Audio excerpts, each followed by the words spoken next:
नमस्कार विद्यार्थी मित्रांनो, आजच्या भागामध्ये आपण सराव संच 6.1 मधील पुढील उदाहरणं अभ्यासणार आहोत। तर यामध्ये आपण सुरुवातीला जे 8वं उदाहरण आहे ते या ठिकाणी घेणार आहोत। तर दिलेली माहिती पहिल्यांदा आपण पाहूया। 8व्या उदाहरणामध्ये तुम्हाला दाखवायचं आहे किंवा सिद्ध करायचं आहे असं आपण म्हणू शकतो। तर 8वं उदाहरण आहे बघा, सेक थीटा अधिक टॅन थीटा बरोबर कॉस थीटा छेदस्थानी 1 वजा साइन थीटा। आता या उदाहरणामध्ये आपल्याला हे सिद्ध करायचं आहे। मग यासाठी आपण नेहमीप्रमाणे काय करणार आहोत, तर पहिल्यांदा डावी बाजू घेणार आहोत। मग ही जी डावी बाजू आहे ती डावी बाजू बरोबर आहे सेक थीटा अधिक टॅन थीटा। मग आपण या डाव्या बाजूमध्ये किमती घालणार आहोत आणि त्या किमती कशा स्वरूपातल्या घ्यायच्या आहेत, तर उजव्या बाजूला आपण कॉस आणि साइनची गुणोत्तर जे आहे त्याचा विचार आपल्याला करणं अपेक्षित आहे।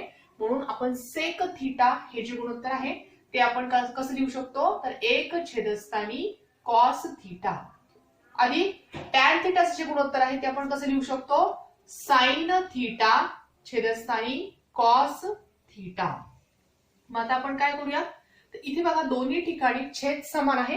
मग या ठिकाणी छेद समान आपण कॉस थीटा आपण या ठिकाणी घेतला आणि मग या ठिकाणी काय करायला लागेल, फक्त अंशस्थानच्या पदांची बेरीज। म्हणून या ठिकाणी येणार आहे 1 अधिक साइन थीटा। परंतु आपल्याला उजव्या बाजूला जी पद आहेत या उजव्या बाजूच्या पदांचा विचार या ठिकाणी करणं अपेक्षित आहे आणि उजव्या बाजूची पद आपल्याला मिळवायची आहेत।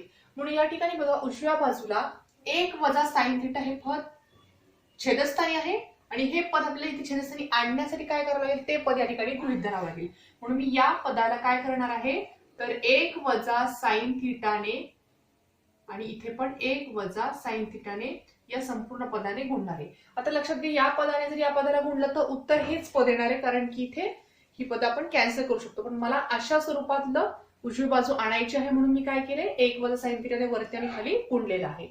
मग इथे आपण ही पद एकत्र करूयात, कारण गुणाकाराची क्रिया आहे म्हणून वरच्या पदांचा गुणाकार आपण वरती करणार आहोत। म्हणजे पहिल्या कंसात तुम्हाला मिळणार आहे 1 अधिक साइन थीटा आणि दुसऱ्या कंसामध्ये मिळणार आहे 1 वजा साइन थीटा आणि छेदस्थानी कॉस थीटा आणि कंसात 1 वजा साइन थीटा। तसंच म्हणजे वरच्या पदांचा वरती गुणाकार आणि खालच्या पदांचा आपण खाली गुणाकार केला आहे।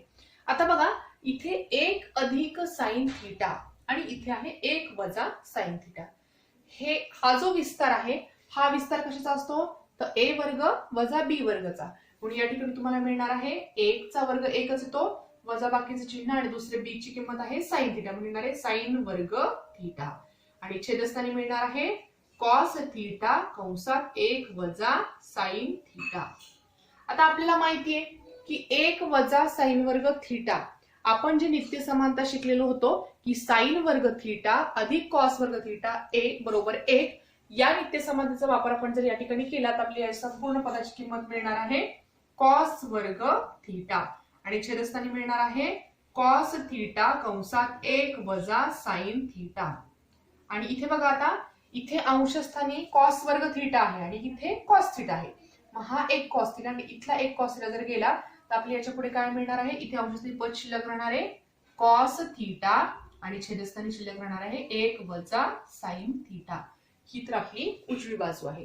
आता या उदाहरणामध्ये आपण काय केलं लक्षात घ्या, पहिल्यांदा सेक थीटा आणि टॅन थीटाच्या किमती या ठिकाणी घातल्या, त्यानंतर 1 वजा साइन थीटा या पदाने मी अंशस्थानी छेदस्थानी गुणलेला आहे आणि मग फक्त विस्तार सूत्र वापरून आपल्याला उजवी बाजू या उदाहरणामध्ये मिळालेली आहे। आता अशाच प्रकारे आपण उदाहरण क्रमांक 9 या ठिकाणी सोडवणार आहोत।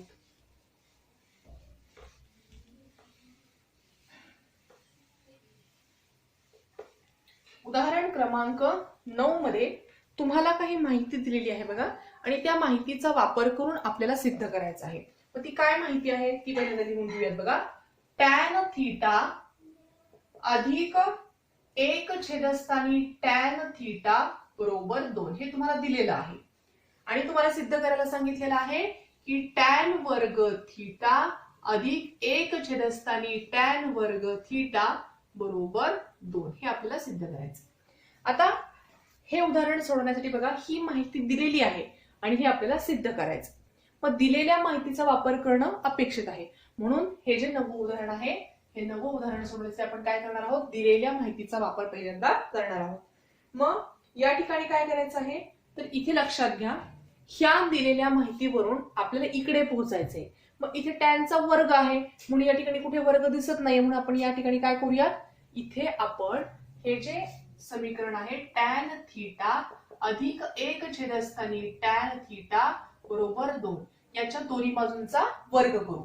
मग या ठिकाणी वर्ग केल्यानंतर काय मिळणार आहे बघा, टॅन थीटा अधिक 1/स्थानी टॅन थीटा कंसाचा वर्ग बरोबर 2चा वर्ग.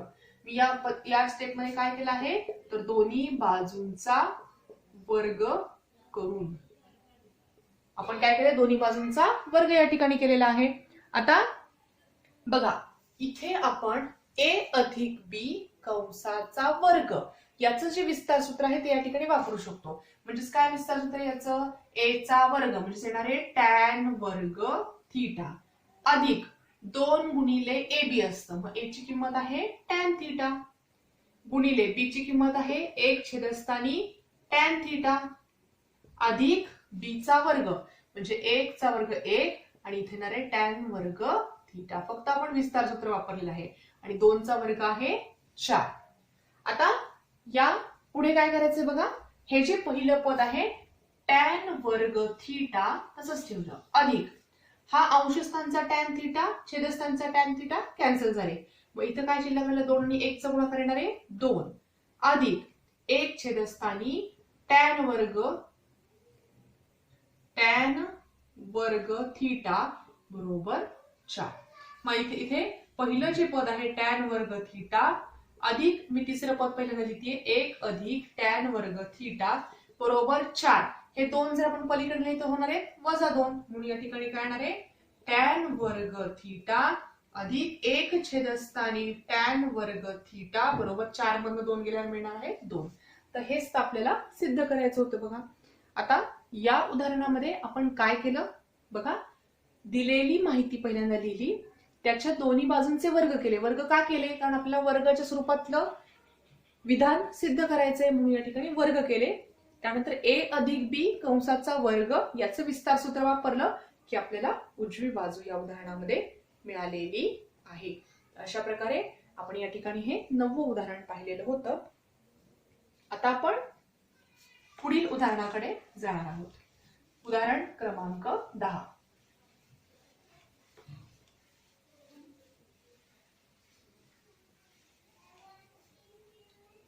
बघा उदाहरण क्रमांक 10 मध्ये ही सर्व जी उदाहरणं आहेत त्याच्यामध्ये तुम्हाला सिद्ध करायचं आहे. तर ही उदाहरणं सोपी असतात बघा, की दिलेल्या माहितीवरूनच आपल्याला उजव्या बाजूकडे पोहोचायचं असतं आणि डाव्या बाजूचा वापर करायचा असतो. इथे पण तुम्हाला तेच करायचं बघा. 10वं जे उदाहरण आहे त्यामध्ये तुम्हाला दिलेलं आहे टॅन a छेदस्थानी कंसामध्ये 1 अधिक टॅन वर्ग a कंसाचा वर्ग अधिक कॉट a छेदस्थानी कंसामध्ये 1 अधिक कॉट वर्ग a कंसाचा वर्ग बरोबर साइन a गुणिले कॉस a. आता लक्षात घ्या, या उदाहरणामध्ये 10वं जे उदाहरण आहे याच्यामध्ये जी डाव्या बाजूची जी पदं दिसतात आपल्याला ती पदं थोडीशी मोठी दिसत आहेत आणि उजव्या बाजूची पदं मात्र लहान दिसत आहेत. तर या ठिकाणी आपण काय करणार आहोत बघा, ज्या नित्य समानता आपण शिकलेलो होतो त्याचा वापर आपण हे उदाहरण सोडवण्यासाठी करणार आहोत. मग इथे पहिल्यांदा आपण नेहमीप्रमाणे काय करणार आहोत, डावी बाजू तुम्ही लिहायची आहे. मी इथला ती पायरी स्किप करतेय बघा. डावी बाजू जी आहे त्याच्यामध्ये मी डायरेक्ट बदल करून या ठिकाणी लिहिणार आहे. तुम्ही डावी बाजू या ठिकाणी पहिल्यांदा लिहायची आणि मग आपण पुढे जायचंय. मग इथे मी काय करते बघा, टॅन a जो आहे तो तसाच ठेवलेला आहे. त्यानंतर खाली कंसामध्ये बघा दिलेला आहे 1 अधिक टॅन वर्ग a कंसाचा वर्ग. हे जे विस्तार सूत्र आहे ते विस्तार सूत्र कसं आहे तर 1 अधिक टॅन वर्ग a ची किंमत असते सेक वर्ग a म्हणून तुम्हाला मिळणार आहे सेक वर्ग a आणि त्याचा वर्ग. त्यानंतर अधिक हा जो कॉट a आहे तो कॉट ए आपण लिहिणार आहोत. आणि छेदस्थानी बघा इथे आहे 1 अधिक कॉट वर्ग ए कंसाचा वर्ग. आता या ठिकाणी बघा इथं कुठलं विस्तार सूत्र आपण वापरणार आहोत, तर इथे 1 अधिक कॉट वर्ग ए बरोबर असतं कोसेक वर्ग ए. ही नित्य समानता आपण या ठिकाणी वापरणार आहोत. पण याची किंमत तुम्हाला मिळणार आहे कोसेक वर्ग ए कंसाचा वर्ग. आता या ठिकाणी फक्त आपण काय केलेलं आहे, ज्या नित्य समानता आहेत त्या नित्य समानता आपण या ठिकाणी वापरलेल्या आहेत. आता इथे पुढच्या पायरीमध्ये आपण काय करणार आहोत, तर इथे आपल्याला जो सेक वर्ग ए मिळालेला आहे, या सेक वर्ग ए आणि त्याचा वर्ग आहे. मग इथे लक्षात घ्या, इथे आपण काय करणार आहोत, अंशस्थानचा जो टॅन ए आहे तो तसाच ठेवणार आहोत आणि छेदस्थानी मात्र याचा वर्गाचा वर्ग आहे म्हणून त्याचा चौथा घात होणार आहे. म्हणून या ठिकाणी आपण लिहू शकतो सेकचा चौथा घात ए. त्याचप्रमाणे इथं जे दुसरं पद आहे बघा, तिथे पण बघा कॉट ए आपण तसाच लिहिणार आहोत आणि इथे देखील बघा कोसेक वर्ग ए चा वर्ग म्हणजे चौथा घात होणार आहे. म्हणून या ठिकाणी तुम्ही लिहू शकता कोसेकचा चौथा घात ए. अशा प्रकारे फक्त काय केलं आपण, कंसांचे वर्ग या ठिकाणी केलेले आहेत. आता इथे मी तुम्हाला काय करते लक्षात घ्या, इथे टॅन ए जो आहे त्या टॅन ए ची किंमत मी तुम्हाला या ठिकाणी घालणार आहे बघा. कारण आपल्याला इथे किमती का घालायच्या आहेत, तर उजव्या बाजूला पण आपल्याला साइन आणि कॉस ची गुणोत्तर अपेक्षित आहेत म्हणून आपल्याला या ठिकाणी किमती घालणं गरजेचं आहे. म्हणून टॅन ए ची किंमत काय येणार आहे, आपल्याला माहिती की टॅन ए चं गुणोत्तर असतं साइन ए छेदस्थानी कॉस ए. ही किंमत आपण घालायची.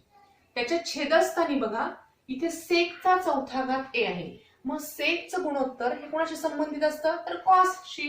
म्हणून इथे तुम्हाला मिळणार आहे 1 छेदस्थानी कॉसचा चौथा घात ए. फक्त आपण काय केलं, सेकचा चौथा घात ए ची किंमत लिहिली 1 छेदस्थानी कॉसचा चौथा घात ए. आता इथे दुसऱ्या पदाकडे जाऊयात बघा. कॉट ए ची किंमत काय असते, तर ती असते कॉस ए छेदस्थानी साइन ए. टॅनच्या ती उलटी असते हे लक्षात ठेवा. हेच गुणोत्तर फक्त उलट लिहायचं. आता कोसेक ए चं जे गुणोत्तर आहे ते कोणाशी संबंधित असतं, तर ते साइनशी संबंधित असतं. म्हणून या ठिकाणी आपण काय करणार आहोत, याची किंमत लिहिणार आहोत 1 छेदस्थानी साइनचा चौथा घात ए. अशा प्रकारे फक्त आपण काय केला, टॅन, सेक, कॉट आणि कोसेक यांच्या किमती या ठिकाणी घातलेल्या आहेत. आता त्याच्या पुढच्या जे स्टेप आहेत तर त्या मी या ठिकाणी लिहिते थोडं बघा. इथे काय करायचं आहे पुढे, तर इथे अंशस्थानचं जे पद आहे ते मी पहिल्यांदा लिहून घेते साइन ए छेदस्थानी कॉस ए गुणिले. आता इथे लक्षात घ्या, हा जो संपूर्ण छेदस्थानचं जे पद आहे ते जर आपल्याला अंशस्थानी न्यायचं असेल तर आपण काय करतो, तर हे संपूर्ण पद अंशस्थानी नेताना हा जो छेद आहे तो अंशस्थानी जातो आणि हा जो अंश आहे तो छेदस्थानी जातो. म्हणजे तुम्हाला हे संपूर्ण पद कसं लिहिता येईल, तर अंशस्थानचं पद आपण लिहिलं गुणिले कॉसचा चौथा घात ए छेदस्थानी 1. अशा प्रकारे आपण हे पद लिहिलं. तसंच हे जे पद आहे ते कसं लिहिता येतं, तर इथे कॉस ए छेदस्थानी साइन ए. इथे आपण पहिल्यांदा वरचं पद लिहून घेतलं गुणिले, आता छेदस्थानचं पद आपण अंशस्थानी नेताना काय करतो, तर छेदस्थानचं पद अंशस्थानी जातं म्हणून हे संपूर्ण पद कसं येणार आहे, साइनचा चौथा घात ए छेदस्थानी 1. मग आता इथे लक्षात घ्या, इथे गुणाकाराची क्रिया आहे म्हणून या ठिकाणी हा कॉस ए आणि इथला एक कॉस ए जाणार आहे म्हणजे इथे येणार आहे घन. त्याचप्रमाणे इथला साइन ए आणि इथला एक साइन ए जाणार आहे म्हणजे इथे येणार आहे घन. म्हणजे तुम्हाला इथे काय पद मिळणार आहेत बघा, इथे मिळणार आहे साइन ए गुणिले कॉसचा तिसरा घात ए अधिक इथे काय मिळणार आहे कॉस ए गुणिले साइनचा तिसरा घात ए. अशा प्रकारे फक्त आपण पद लिहून घेतली. आता इथे जर तुम्ही निरीक्षण केलं तर लक्षात घ्या, या दोनही पदांमध्ये साइन ए आणि कॉस ए हे सामायिक आहेत म्हणून आपण या ठिकाणी ते बाहेर काढू शकतो. मग समजा मी इथे साइन ए आणि कॉस ए जर सामायिक बाहेर काढलं तर कंसात इथे काय शिल्लक राहणार आहे बघा. इथला साइन ए बाजूला काढलाय, कॉस ए बाजूला काढलाय, मग इथं काय शिल्लक राहणार आहे तर कॉस वर्ग ए शिल्लक राहील. इथे अधिकचं चिन्ह.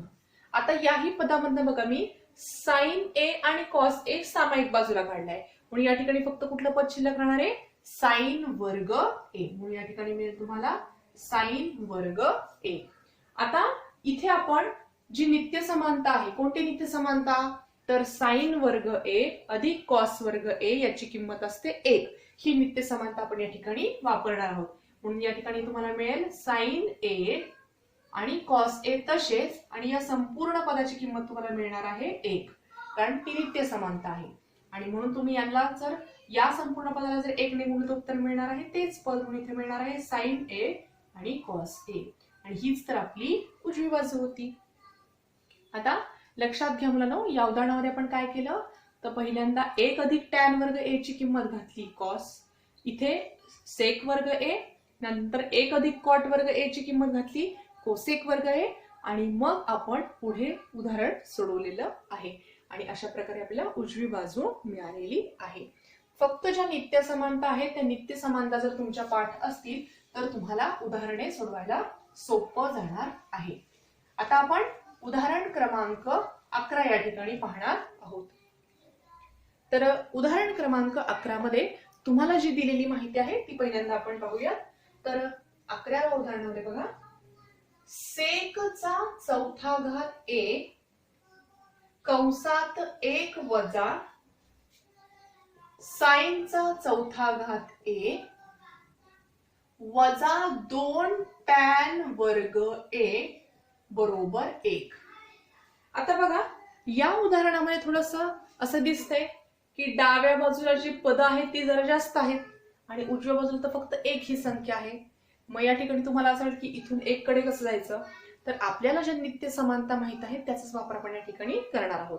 मग बघा इथे हे उदाहरण सोडवण्यासाठी आपण काय करणार आहोत तर सगळ्यात पहिल्यांदा आपण यामध्ये सेक ची जी किंमत आहे आणि जी टॅन ची किंमत आहे ती साइन आणि कॉसच्या स्वरूपात लिहून घेऊयात. म्हणजेच तुम्हाला या ठिकाणी काय मिळणार आहे तर सेकचा चौथा घात ए. या ठिकाणी मी पहिल्यांदा डावी बाजू लिहिते, डावी बाजू बरोबर, तुम्ही डाव्या बाजू पुढे हे संपूर्ण विधान पहिल्यांदा लिहायचं आहे.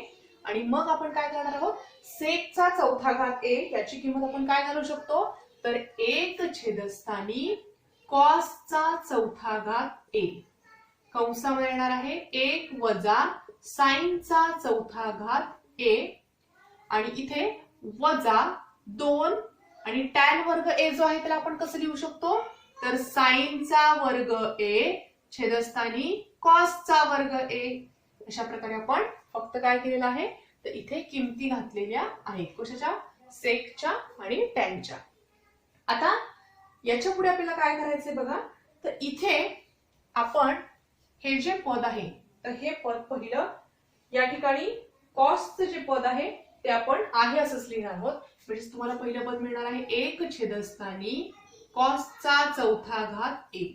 आता हे जे पद आहे 1 वजा साइनचा चौथा घात ए, याचं जर आपण बारकाईने निरीक्षण केलं तर हे पद ए चा वर्ग वजा बी चा वर्ग अशा स्वरूपामध्ये आहे, आणि त्याचं जे विस्तार सूत्र आहे आपण त्या स्वरूपात त्याला लिहू शकतो. म्हणजे मी कसं लिहिते बघा, 1 अधिक साइन वर्ग ए, पहिल्या कंसामध्ये येणार आहे 1 अधिक साइन वर्ग ए, आणि दुसऱ्या कंसामध्ये येणार आहे 1 वजा साइन वर्ग ए. हे जे विस्तार सूत्र आहे फक्त त्याचा वापर आपण केलेला आहे. आणि पुढचं जे पद आहे वजा 2 साइन वर्ग ए छेदस्थानी कॉस वर्ग ए, आपण आहे असं ठेवलेलं आहे बघा. आता या ठिकाणी पुढे काय करणार आहोत लक्षात घ्या मुलांनो, आपल्याला जी नित्य समानता माहित आहे ती नित्य समानता कोणती आहे तर या ठिकाणी बघा 1 वजा साइन वर्ग ए याची किंमत असते कॉस वर्ग ए.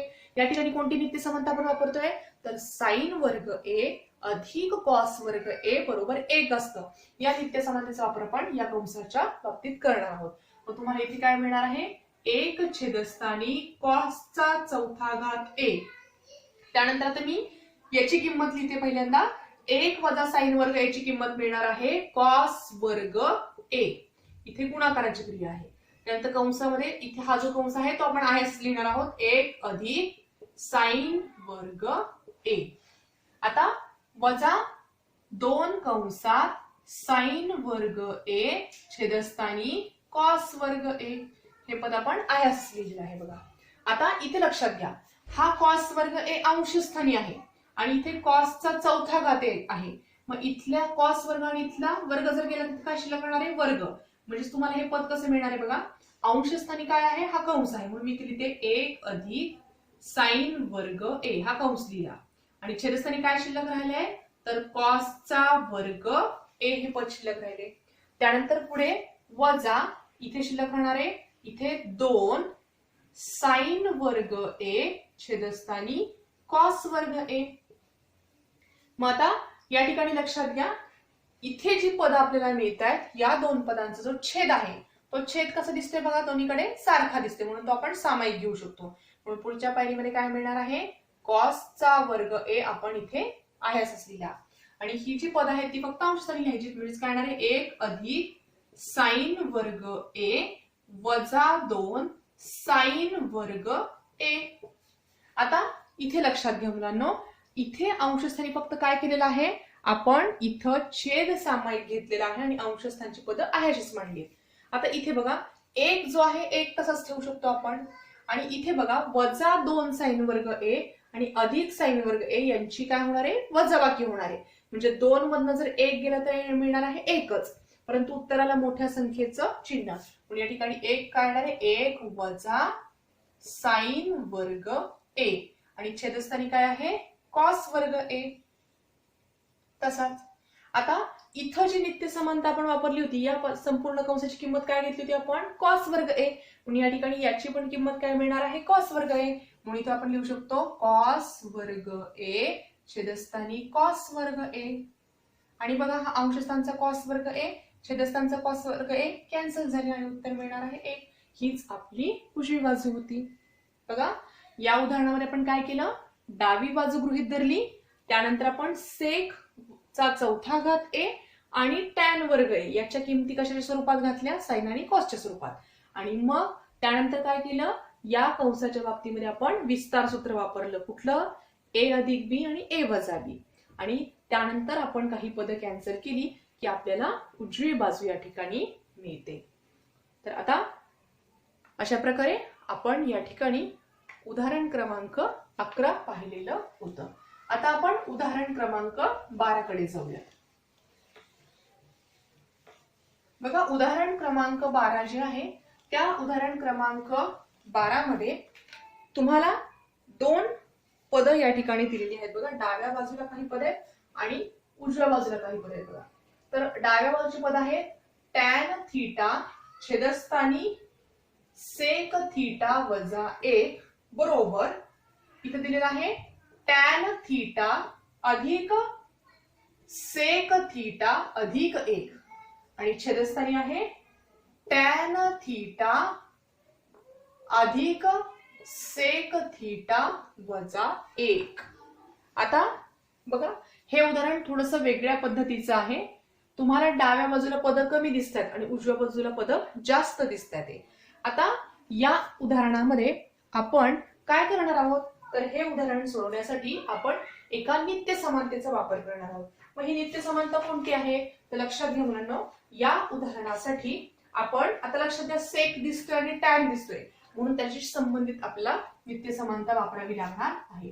मग इथे मी काय करते बघा, 1 अधिक टॅन वर्ग थीटा बरोबर सेक वर्ग थीटा, ही जी नित्य समानता आहे ती वापरणार आहे. कारण उदाहरणामध्ये आपल्याला टॅन आणि सेक दिले ना, म्हणून या ठिकाणी आपण ही नित्य समानता वापरणार आहोत. मग आता बघा मी इथे काय करते, डाव्या बाजूला फक्त टॅन वर्ग थीटा लिहिणार आहे. मग या ठिकाणी काय मिळेल बघा, सेक वर्ग थीटा आणि हा जो 1 आहे पलीकडे गेल्यामुळे होणार आहे वजा 1. आता आपण काय करणार आहोत, तर हे उदाहरण सोडवण्यासाठी इथे हा जो टॅन वर्ग थीटा आहे त्याला मी काय लिहू शकते, तर टॅन थीटा गुणिले टॅन थीटा असं लिहू शकते. त्याचप्रमाणे बघा इथे उजव्या बाजूला आहे सेक वर्ग थीटा वजा 1. मग इथे हा ए वर्ग वजा बी वर्ग आहे, म्हणून या पदाला मी त्याचं विस्तार सूत्र वापरूनही लिहू शकते. म्हणजेच काय येणार आहे इथं सेक थीटा अधिक 1 आणि सेक थीटा वजा 1. या ठिकाणी मी काय केलं, ए वर्ग वजा बी वर्गचं विस्तार सूत्र फक्त वापरलेलं आहे. आता इथे ही डावी बाजू जर आपण पाहिली तर इथे वरती टॅन थिटा तर आहे, परंतु इथे सेक थिटा वजा 1चं पद आपल्याला अपेक्षित आहे. म्हणून आपण काय करूयात, इथे हे जे आपल्याला मिळालेलं आहे याच्यामध्ये इथे फक्त आपण डाव्या बाजूला एकच टॅन थिटा घेऊयात, कारण आपल्याला हे दाखवायचंय म्हणून आपण एकच टॅन थिटा घेऊयात. आता हा जो सेक थिटा वजा 1 आहे तो उजव्या बाजूला आहे, तो जर डाव्या बाजूला आणायचा तर कुठे जाणार आहे, छेदस्थानी. म्हणून त्याला काय करूयात आपण इथे खाली घेऊयात, म्हणजे जाणार आहे सेक थिटा वजा 1 बरोबर. आता इथे काय पद शिल्लक राहिलं मग, सेक थिटा अधिक 1 आणि इथला जो एक टॅन थिटा आहे तो पलीकडे न्यायचा कुठे जाणार आहे, छेदस्थानी. म्हणून या ठिकाणी तुम्हाला मिळेल इथे टॅन थिटा. आता इथे बघा फक्त मी काय केलेलं आहे, एकच टॅन थिटा इथे ठेवलेला आहे आणि हे सेक थिटा वजा 1चं पद डाव्या बाजूला नेलेलं आहे. त्यानंतर सेक थिटा अधिक 1चं पद तसंच ठेवलेलं आहे आणि या बाजूचा एक टॅन थिटा पलीकडे उजव्या बाजूला छेदस्थानी नेलेला आहे. आता आपल्याला माहितीये मुलांनो, इयत्ता 9वी मध्ये आपण काही समान गुणोत्तराचे सिद्धांत पाहिलेले होते. हे जे समान गुणोत्तराचे सिद्धांत काय सांगतात, तर जर तुम्हाला असे 2 गुणोत्तर दिलेले असतील तर त्या गुणोत्तरांमध्ये अंशस्थानच्या पदांची बेरीज आणि छेदस्थानच्या पदांची बेरीज ही कशी असते, समान गुणोत्तराच्या सिद्धांतानुसार सारखीच आपल्याला त्या ठिकाणी मिळते. म्हणून या ठिकाणी ही जर 2 गुणोत्तर सारखी असतील तर त्यांच्या अंशस्थानच्या पदांची बेरीज पण आपण या ठिकाणी याच्या बरोबरीने लिहू शकतो. म्हणजे ते काय मिळणार तुम्हाला, पहिलं पद आहे टॅन थिटा अधिक सेक थिटा अधिक 1 आणि इथे पण बघा खालच्या पदांची पण आपण बेरीज घेऊ शकतो. म्हणजे काय येणार आहे, सेक थिटा वजा 1 आणि अधिक येणार आहे टॅन थिटा. फक्त काय केलं आपण, तर हे जे 2 गुणोत्तर आपल्याला मिळालेले आहेत अंशस्थानच्या पदांची बेरीज आणि छेदस्थानच्या पदांची बेरीज फक्त केलेली आहे. म्हणजे याचा अर्थ काय झाला, पहिलं गुणोत्तर, दुसरं गुणोत्तर आणि तिसरं गुणोत्तर हे समान गुणोत्तराच्या सिद्धांतानुसार समप्रमाणामध्ये असणार आहे.